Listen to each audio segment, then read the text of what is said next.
કાંકરેજ ગામે 94 વિચરતી વિમુક્ત ફૂલવાદી પરિવારોને મળશે પોતાનું આવાસ।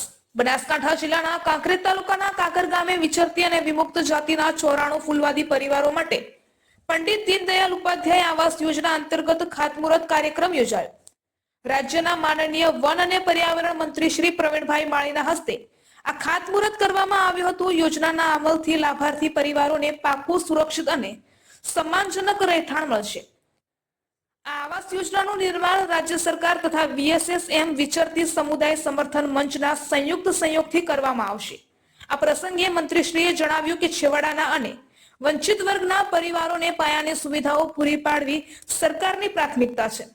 વડાપ્રધાન શ્રી નરેન્દ્રભાઈ મોદીના માર્ગદર્શન હેઠળ સરનામા વગરના પરિવારોને સરનામું આપવાનું પવિત્ર કાર્ય રાજ્ય સરકાર કરી રહી છે। આ કાર્યક્રમમાં દિયોદર ધારાસભ્ય શ્રી કેસાજી ચૌહાણ, VSSM ના પ્રતિનિધિઓ, સરકારી અધિકારીઓ તથા મોટી સંખ્યામાં લાભાર્થી પરિવારો ઉપસ્થિત રહ્યા હતા। અમને બધાને આનંદ આવે છે ઘર લેતી વખતે? આવે છે? બહુ મજા। ઘર લેવાની જેટલી મજા છે એટલી ઘરને ફાળવવા માટે ખૂબ પીડાઓ થાય છે અને પીડાઓ સહન કરતા કરતા કરતા કરતા અનેક આગેવાનોએ, અનેક અધિકારીઓએ, અનેક સંસ્થાના સદસ્યોએ આ 94 ઘરને આપવા માટે અનેક મહેનતો, અનેક તકલીફો, અનેક તડકો બધું જોયા પછી આજે આનંદના સ્વરૂપે આજે આપણે ભેગા થયા છે। તકલીફ પડવામાં કઈ બાકી રહી નહીં હોય અને આ તો માત્ર અહીં 94 જોઈએ છે, પણ આખા રાજ્યની અંદર કઈ તકલીફો પડતી બાકી રહે નહીં। મને યાદ છે ત્યાં સુધી હું નગરપાલિકાનો પ્રમુખ હતો અને બનાસકાંઠાના વિચરતા સમુદાયને કઈ પણ બાબતો આવે તો હું કોઈ અધિકારીને ફોન કરતો ત્યારે મને હજી એક સુધી યાદ છે મને કે એમને જગ્યા આપવાનું નક્કી થઈ જાય કે આપવાની છે।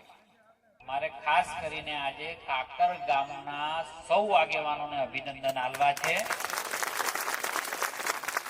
કે તમે આ ઈશ્વરીય કાર્યની અંદર તમે સપોર્ટ કર્યો છે અને આ કદાચ તમને કોઈ વોટ આપે ન આપે, તમને કોઈ વિરોધ કરનારા લોકો વોટ આપે કે ના આપે, પણ તમને ભગવાન જસ જરૂર આપશે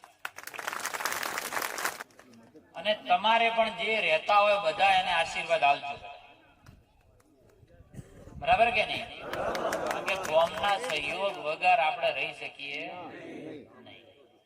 હવે આપણું કામ છે કે દૂધમાં સાકર ભરવાની, બરાબર કહું?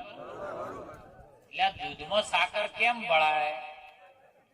તો જેમ સમાજના લોકો રહેતા હોય એમ આપણે પણ રહેવું પડે, બરાબર કહું છું? બરાબર કે નહીં?